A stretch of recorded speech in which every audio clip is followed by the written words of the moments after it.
Hi, everyone. This is Rico Figliolini, host of Peachtree Corners Live, and today with Brian Johnson. Hey, Brian. Hey Rico. Hey, as we do every month, we do a prime lunchtime with the city manager. So this way we can talk about city things and talk about things that are going on in Peachtree Corners. Um, Everything from legislation to new QTs and stuff. QT, quick trip Hi. stations coming up. So I'm glad that we're able to get together. This is the week after the last City Council session. This is just before Christmas, or a week before Christmas or so. So glad that you're able to make it with us. So let's. It's funny. I was at the state capitol the other day. We were doing a press conference for a new an Italian company that's newly basing themselves in Peachtree Corners as their home base for North America. It's a company that does DNA wellness tests. They have several patents that they just got approved. They do a lot of genetic research, and they have um, a series of products in the supplemental vitamins line, dietary supplement line. So we were at the state capitol. It was totally empty. It was amazing. First time I've been there in a long while. It was like there's no one here because there's no session. Special session ended a week ago, right? And the new session is starting soon. And as we were talking before this podcast, Brian was telling me, yeah, you all are the city's getting ready to be up there at the Capitol, to be down there at the Capitol. Um, so, yeah, a lot of legislation comes up that may directly affect the functions of a city and what the city tries to do, its locality. And we were talking a bit about that. So why don't you share a little bit more about, what that means, how the legislator from all over the state can somehow affect, the inner workings of what we see as the city of Peachtree Corners. Yeah, you'd be surprised at what can happen at the Capitol that ends up eroding the ability for activity here in just one city to be taken away from our duly elected officials. So, legislative session as it is getting ready to ramp up, and you Mhm. missed that place being a zoo by just a Yes. couple of weeks, because first week of January, General Assembly will go into session, and there will be a flurry of activity. Hmm. What we oftentimes, not oftentimes, a majority of the time, our involvement at the Capitol is defensive in nature, meaning we are ending up doing things, taking action. An action could be testifying in front of a committee, helping a legislator write a revision to a piece of legislation, Hmm. coming up with examples of what certain things could do to us. But we oftentimes are left fighting what is an erosion of local control. So, an example of that, Mm. um, small gas powered leaf blowers. Right. You would think that what would the state of Georgia, why would the state of Georgia be involved in gas leaf blowers? Why wouldn't the regulation of that, and by regulation I mean most often hours we allow Hmm. gas leaf blowers, or in some cases in some cities in the country, whether or not you allow for small gas powered engines versus mandating it be battery or electric, gas blowers, Right. which might be for noise reasons, it might be for environmental reasons. But, why would the state be involved? Well, the state's involved. And for some reason, they're looking to preempt and have already taken a step towards this with a legislation that passed last year, which is Mm. to prevent cities from preventing gas powered leaf blowers from being used in their community. So the state has decided that cities and counties should not have the authority to decide that they don't want any gas leaf blowers owned by anybody. Now, I'm not saying that is wise or not. There's a pro and con to things like Mm-hmm. that. Some people might be like, hey, the city should outlaw them because they're noisy, and there's other options like battery or electric. Some people could want it for environmental reasons, but then others are like, why shouldn't I be able to buy whatever type of leaf blower I want? Now, And mainly this is commercial, though, related to commercial businesses, right? well, that's where you're getting encroaching into where the General Assembly this session is considering, you know, make regulating that at the state level, or call it probably more accurately, preventing cities from regulating it, even down to the individual level. Ah, There's certainly a lot of cities in California, for instance, that have outlawed the use of small gas powered engines mm-hmm. for things like leaf blowers, and they do so for environmental reasons. Right.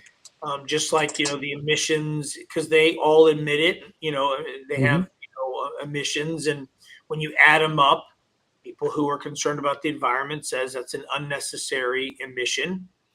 But that's just an example where the General Assembly will oftentimes stick its finger into and stir our Right. Kool-Aid with it. And we talked about earlier too. We've had Yeah. everything from preventing cities from requiring steel to be used at building heights above a certain height versus allowing, certain engineered wood to Right. be used, down to preventing cities from banning build to rent housing, Mm. single family housing, or building material, preventing us from regulating certain building materials. So a lot of what we do is play defense in trying to preserve local control over these issues, because we feel like the best elected officials to know what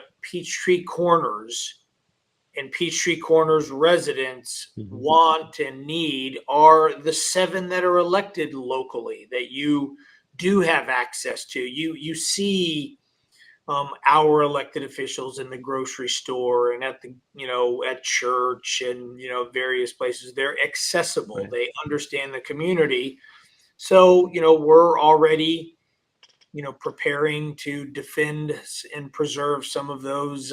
Every session, there's always bills that you scratch your head and you're like, why is the state involved in Yes. regulating that? Now, So and they're like we discussed before, they're biannual too. So some of this legislation could come from last year moving forward into the session. Some of the stuff now we won't see really voted on until next session. yep, It just depends whether this is where the time frame is, I guess.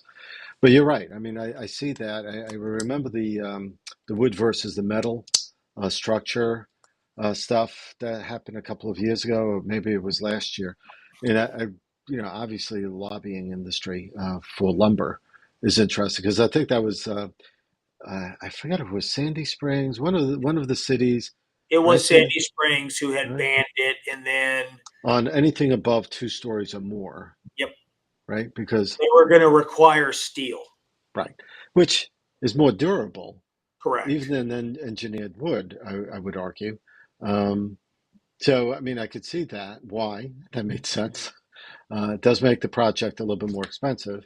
It does. Um, so, but yeah, so, lobbying is not dead, right? So there are people, companies lobbying for their agenda and their purposes and these things. And done right, there is a need to Mhm. have advocacy For for sure. things. So which is another word for lobbying. Hmm. Elected officials. Yeah. Much like other professions can sometimes get generalization or generalized and have some bad actors. We have plenty of lawyer jokes out there. Right. about the need for them and everything. But Right.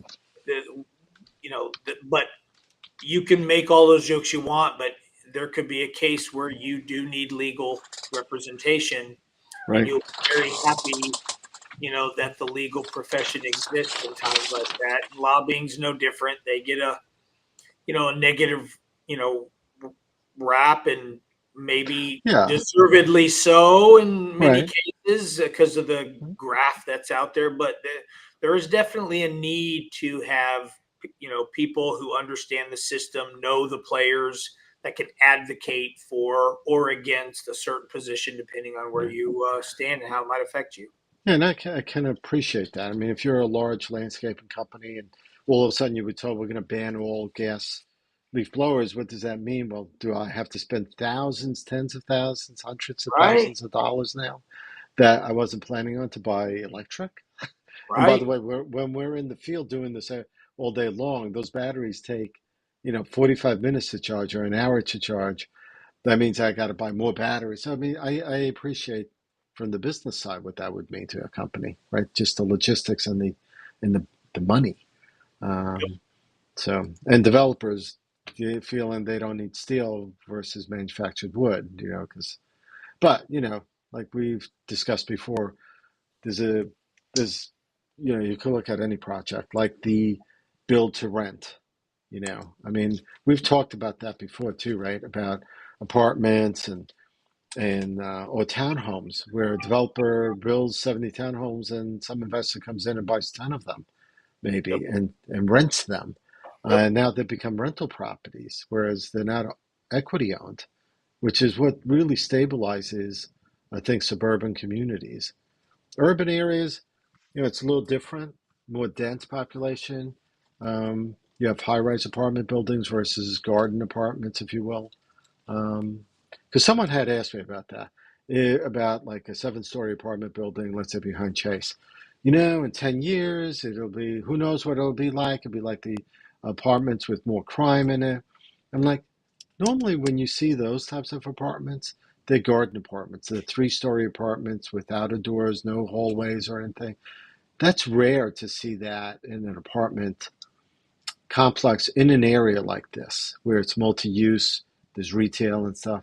I mean, if we see that there, I got to believe we're in really bad, sad shape by that point. Agreed. And code enforcement exists, within the city for a reason as well.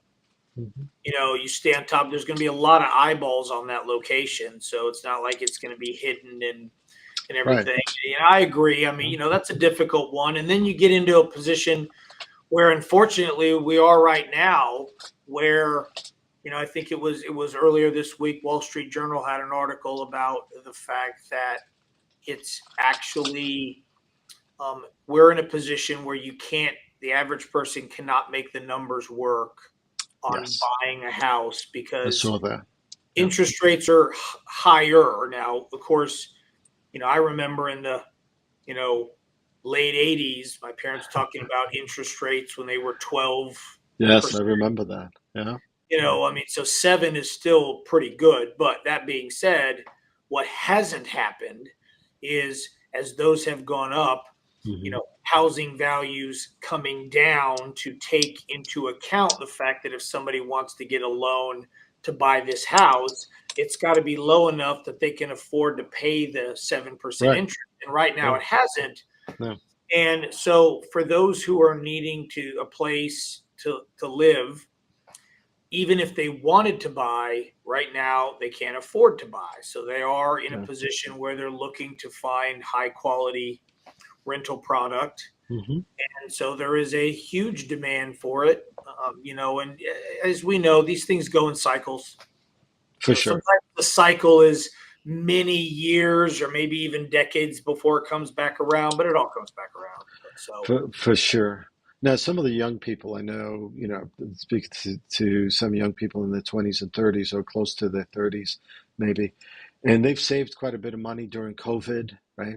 Being home with their parents, maybe during that time, a lot less to do, maybe.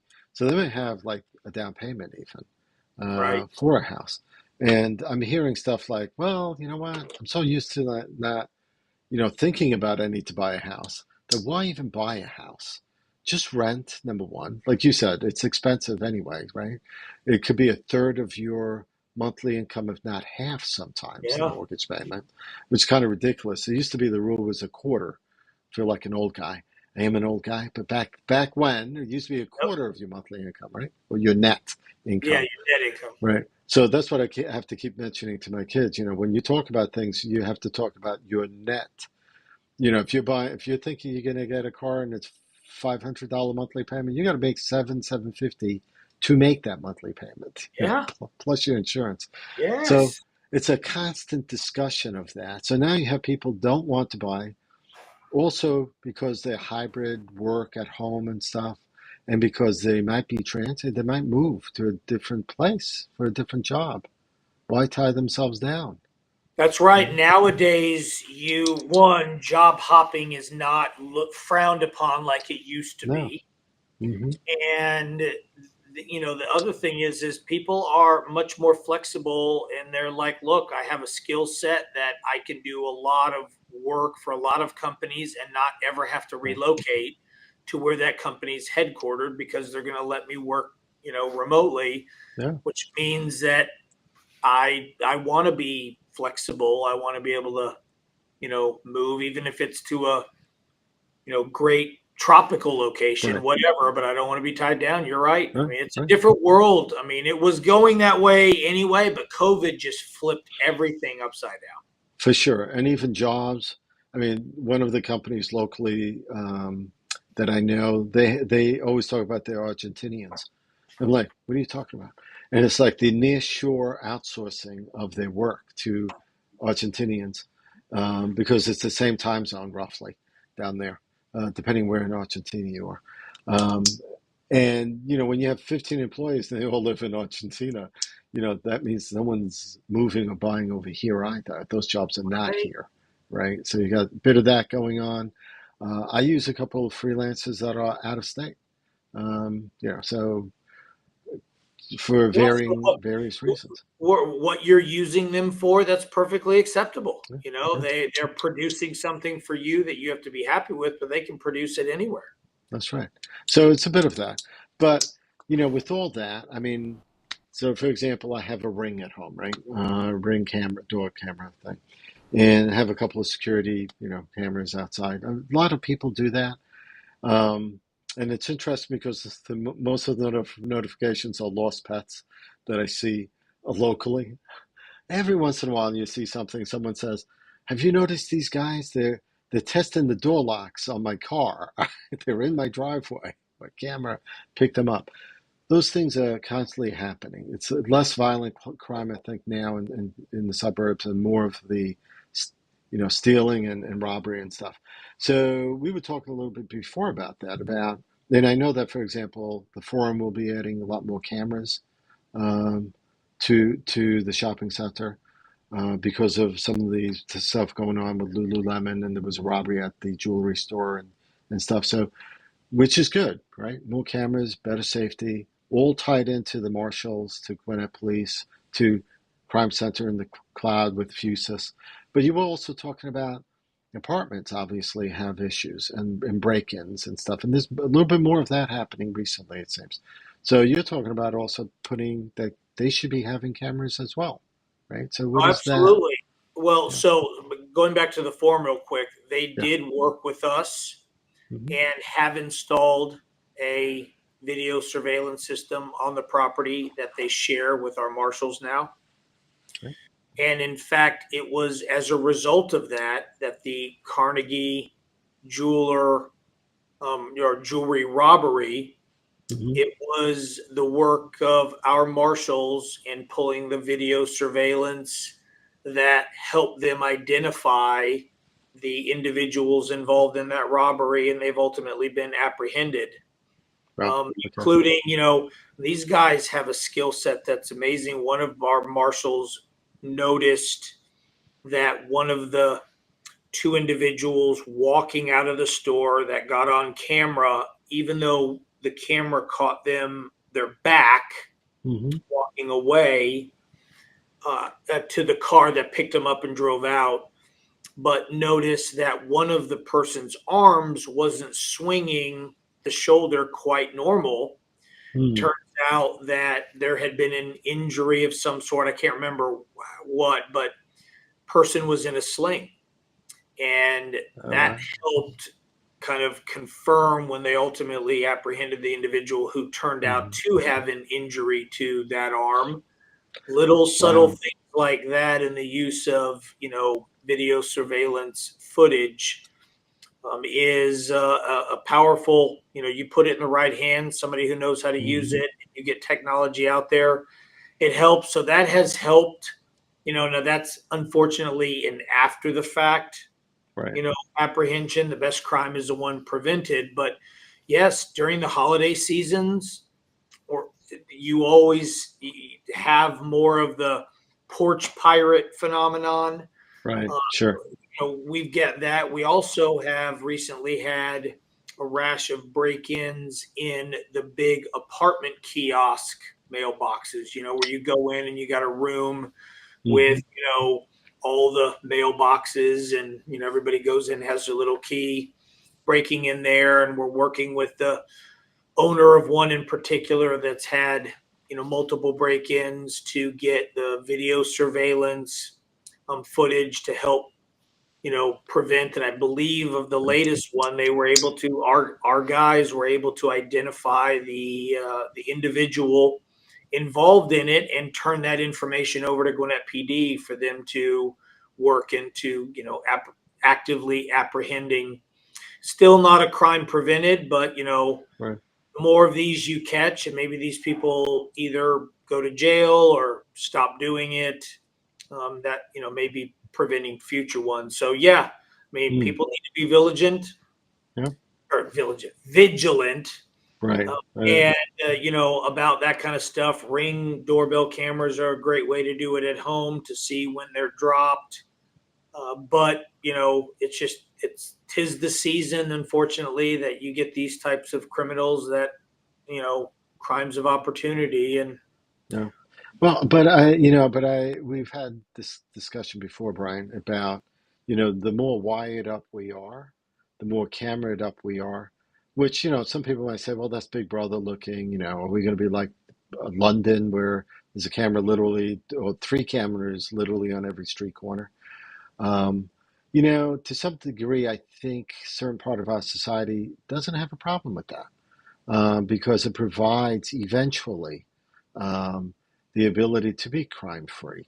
Because when people know you're wired up like that, when people know that, maybe 90% of the crime that happens here will end up in an arrest, it doesn't, you don't have to be an actuary to figure out that maybe it doesn't make sense to do that crime in that city, maybe. right, and Right? that to a degree is our hope on the prevention part. Is if the word gets out enough that, look, don't go up there, because you just never know when you're going to be on, on video surveillance.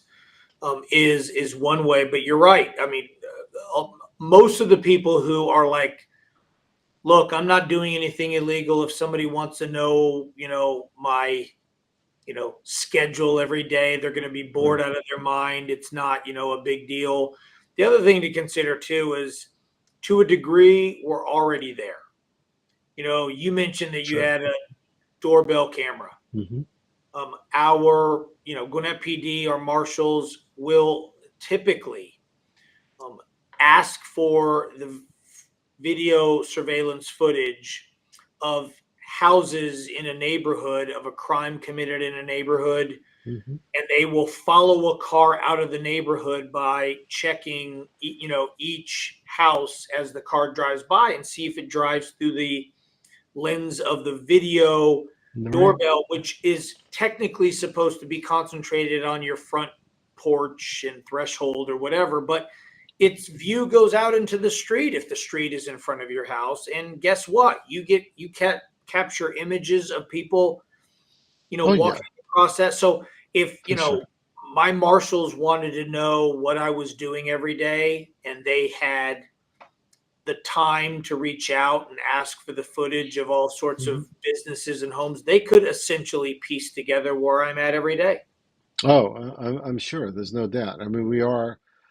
I mean, really, I think if NSA or the FBI needed to track someone between cameras, street cameras, public and private cameras, between cell towers pinging your cell phone.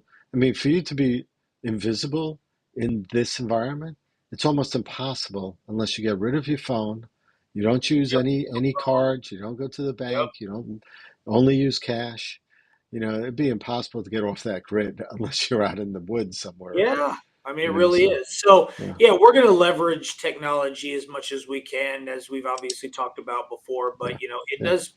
It's paying. It's paying off for us. I got good people who really know how to use it as well. yeah, That helps. But yeah. we're going to continue plowing ahead and doing what we can to make this city the safest we possibly Cool. can. That's talking from safety and legislation to a little bit more recreational stuff. Obviously we've talked about pickleball and the feasibility study before and stuff. Um, the Social and Pickle just opened up in Buford. Yep. It's called Social and Pickle Gwinnett. And I think it has at least 12, maybe 24 courts up there. I'm not sure. No, I think I read Was it's. it 12?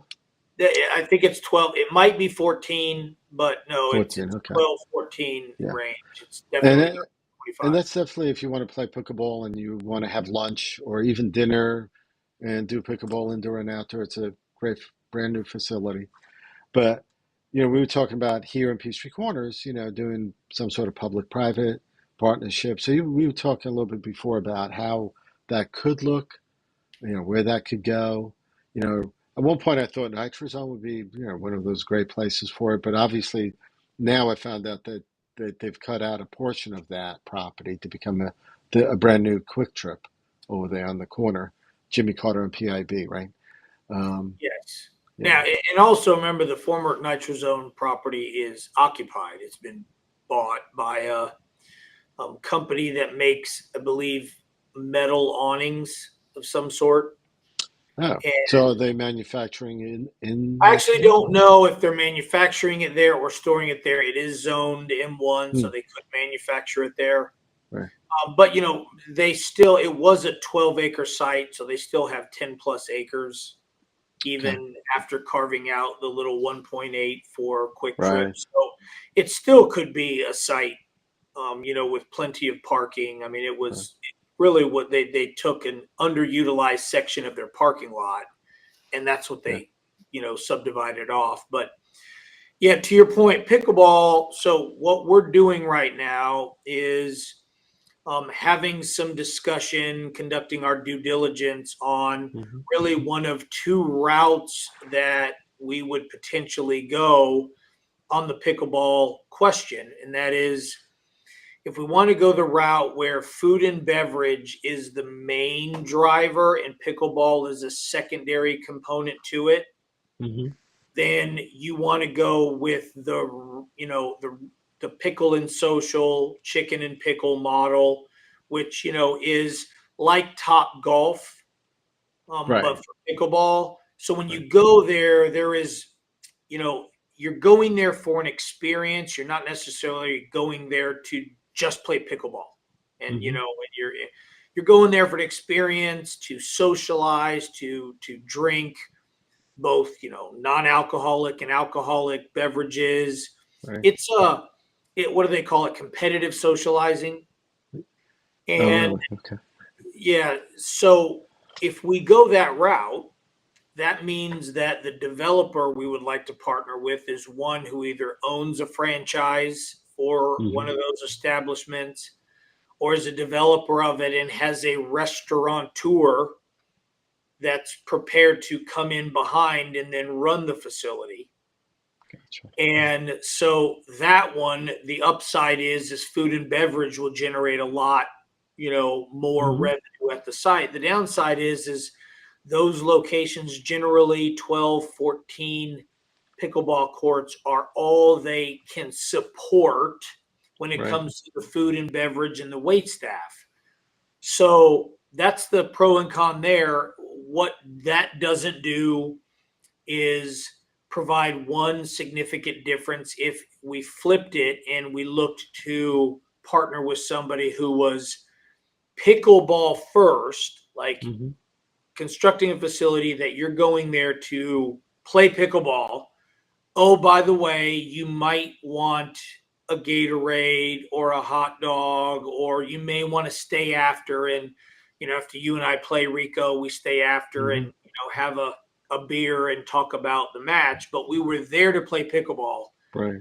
If we do that route, and food and beverage is more of a concession stand type of operation, Hmm. then you've got to have enough pickleball courts that you are supporting league play, Right. throughout the week and weekend tournaments.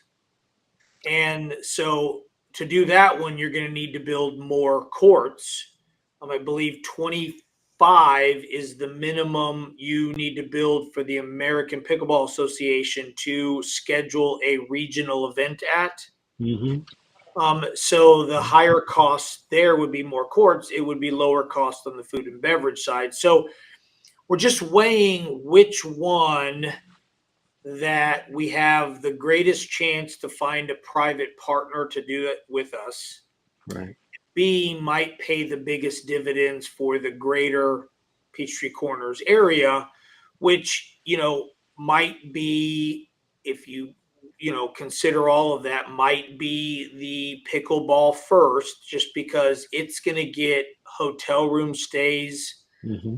on weekends Yeah. and other, money. But then now, if we haven't reached that decision yet, but if we do, now you are getting into the hardest part of these things, and that is identifying a location, being able to get control of the location for a reasonable amount, and Right. then Right.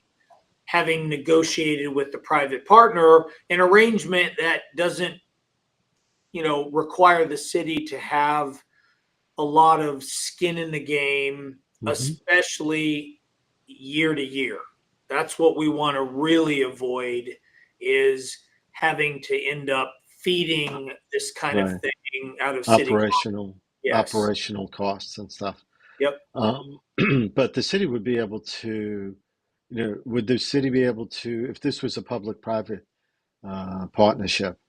I know it's too early to say, but would that mean the city would be able to do the investment of purchasing the property without any bonds or anything like that, or heard something Depending like on, that well, somewhere? clearly depending on how much it is, but yes, Right.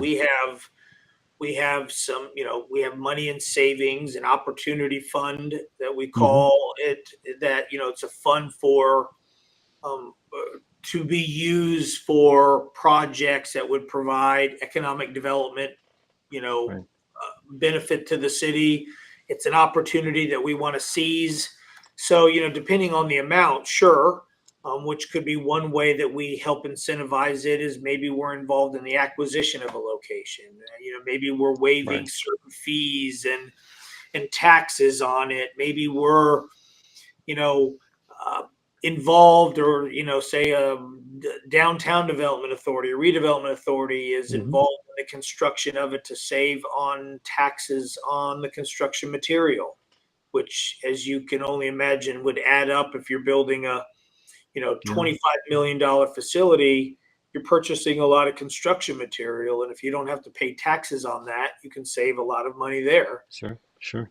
Sure. Just little, those are the menu of incentives the city can get involved in, and we just consider how many or how few of those options we will offer, depending on the value that that particular, you Hmm. know tenant provides. I mean, Intuitive Right. Surgical got, you know basically the menu, but Right. they're Right. also creating 1,500 jobs and, 19,000 overnight hotel room stays per year, and investing $600 million Yeah. into the community. I mean, that's a real, so they earn the right to have all those, whereas some come in and it's not a big, needle mover. And Right. so we may Right. say, all right, you're not bad. What we'll do is we'll expedite your permitting, move it Yeah. to the front of the line, Right. or maybe we waive something for a year or two, simple things like that. Yeah. So Yeah. just all depends. And that'll be the case with pickleball. Yeah. And it sounds like it will take some time before we actually see anything out of the ground, because right. So I mean, I because of would nature. like to have the decision about which of these two, directions that we're going to go, Hmm. restaurant first or pickleball first, have a private developer in the fold standing next to us exploring a location for us to do this at, and maybe even starting the negotiation with the property. I'd like to have that done at least by the end of the second quarter of next year. Oh, okay. So That's pretty fast. yeah, I mean, I think, maybe we haven't closed on anything, but we've kind of got our model and now we're actively, you know, kicking tires Hmm. on different locations and talking real money. So, yeah, I'd like to have that within the, halfway point of next year. Cool. Um, that sounds great. And just one more thing happening in the city. I know that there's also talk about Shakespeare in the Park. There's some other things being talked about event wise and such.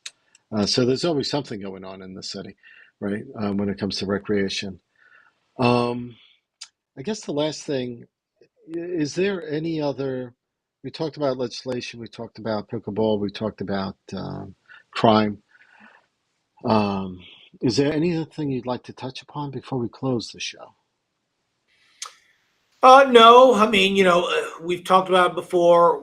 There's some exciting stuff going on. I ask everybody to bear with us at the town center, town green especially. We got, Yes. three different construction projects going on that, are making it to where there's only one way you can use or get to the big playground area. The town green is completely Right. off limits, but we're removing and replacing all of the soil in the oval, Hmm. putting in a big drainage field and better soil and everything so that the grass will grow better and it'll drain if it rains and not hold water like the clay did. Right. So that's preventing the use of it.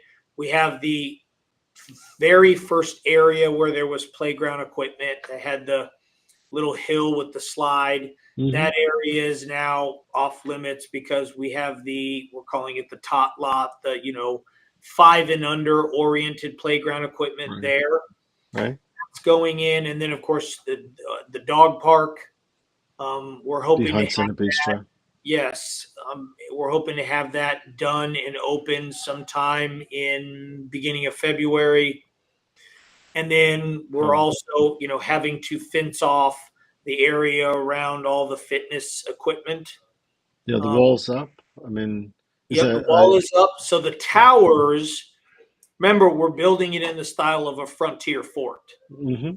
So the towers are the ones going in on those openings. And so we have to, Right. because there's some structural components to that because it's a 2-story, Oh, neat. structure Okay. that our building department has to approve. We actually had to have engineered plans for that.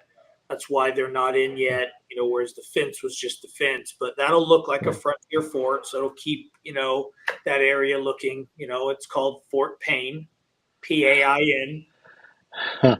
So that'll be the name of it. Lots of pain in that place. Yeah. Yes, if you do those some of those things right, there's a lot of physiological pain you're putting your body through to do it. Yes. But Yes. so all of those are happening at once. Now the reason they're all happening at once is our intent is to have them all done by March 1, so Yeah. that spring hits, people start really wanting to go use it, that they're available. Maybe the town green itself, the inside the oval, might be a little Hmm. bit longer to allow the grass to take. Sure. The sun. But we definitely want it to be done by, I believe it's the beginning of May when the concert series starts for the summer. That is our goal. That's why we're doing all of this at once. And so bear with us, but at the end of it, we'll have a lot more opportunity, for people to enjoy it out there, whether Hmm. it's dogs, kids on playground, Right. fitness equipment, and then the organized stuff on the town green, that grass will be in a much better condition because it'll drain better. And so, here in not many months, you and I hopefully will be talking about what a great Hmm. amenity that town green is continuing to become. So Yeah, exciting stuff. it is for sure. So, and we're heading into the holidays. So I just want to wish everyone happy Hanukkah, Merry Christmas, enjoy the holidays. Um, so I think we're done. Thanks, Brian. Appreciate you being with me Thanks on for this. having me again, Rico. Thanks for providing this, mechanism for our residents and interested stakeholders to hear what's going on in the city and to, hear you and I, banter about on some of these Yeah. things. Yep. But I definitely, very frequently run into people who watch it and say they learn things during it. So I'm it's a glad. resource that our citizens probably don't realize they're lucky to have. So appreciate you running these and giving the city an opportunity to use it. Well, thank you. Thank you, Brian. And for everyone else out there, I have a new podcast as well that I started called Urban Ebb that covers a lot of the cities within Southwest Gwinnett Magazine's readership.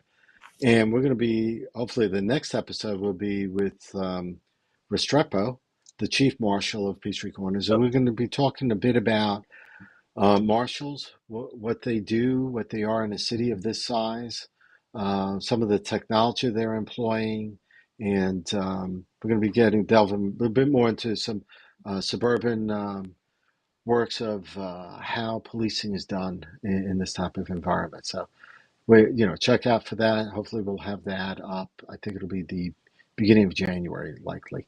Uh, but again, thanks, Brian. Appreciate you being with me. All right, Rico, have a great holiday, and everybody as well. Safe one.